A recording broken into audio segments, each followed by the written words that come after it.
ಪ್ರಾರ್ಥಿಸಿಕೊಳ್ಳುತ್ತಾರೆ. ಈ ಜಗತ್ತೆಲ್ಲ ಅನಿತ್ಯ, ಎರಡು ದಿನದ್ದು. ಯಾರು ಇದರ ಕರ್ತನೋ ಅವನೇ ಸತ್ಯ ನಿತ್ಯ. ಬಳಿಕ ವಿಜ್ಞಾನವನ್ನು ಓದಿ ಸೃಷ್ಟಿ ವೈಚಿತ್ರ್ಯವನ್ನು ಒಂದಿಷ್ಟು ಅರಿತುಕೊಂಡು ಹೊರತು ಭಗವಂತನನ್ನು ಅರ್ಥ ಮಾಡಿಕೊಳ್ಳಲು ಅಸಾಧ್ಯ ಎಂಬ ಕೆಲವು ಬುದ್ಧಿಜೀವಿಗಳ ಅಭಿಪ್ರಾಯದ ಮಾತು ಬಂದು ಶ್ರೀರಾಮಕೃಷ್ಣರು ಬಂಕಿಮನನ್ನು ಕೇಳಿದರು.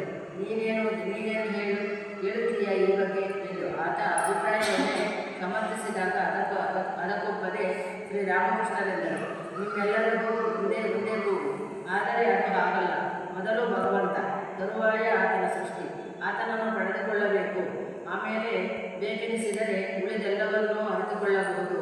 ನಿನಗೆ ಬೇಕಾದ್ದು ಭಗವಂತನ ಸಾಕ್ಷಾತ್ಕಾರ.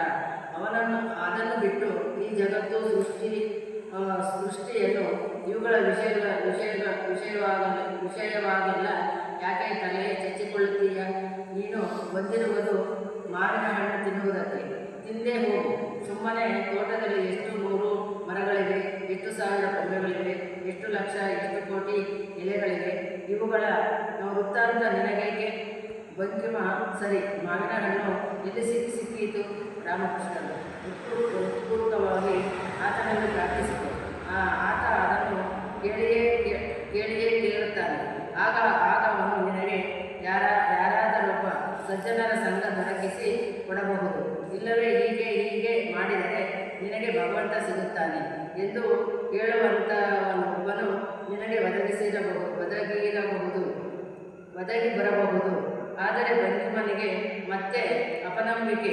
ಗುರು ಎಂಬುವನೊಬ್ಬ ಬೇಕೆಂಬುದನ್ನೇ ಒಪ್ಪಲಾರದ ಆತ ಆದ್ದರಿಂದ ಕುಚೇಷ್ಟೆ ಮಾಡಿದ. ಯಾರು ಗುರುವೆ? ಅವನು ಒಳ್ಳೊಳ್ಳೆಯ ಹಣ್ಣುಗಳನ್ನೆಲ್ಲ ತಾನೇ ತಿಂದು ಕೆಟ್ಟದ್ದನ್ನು ಮಾತ್ರ ನಮಗೆ ಕೊಡುತ್ತಾನೆ.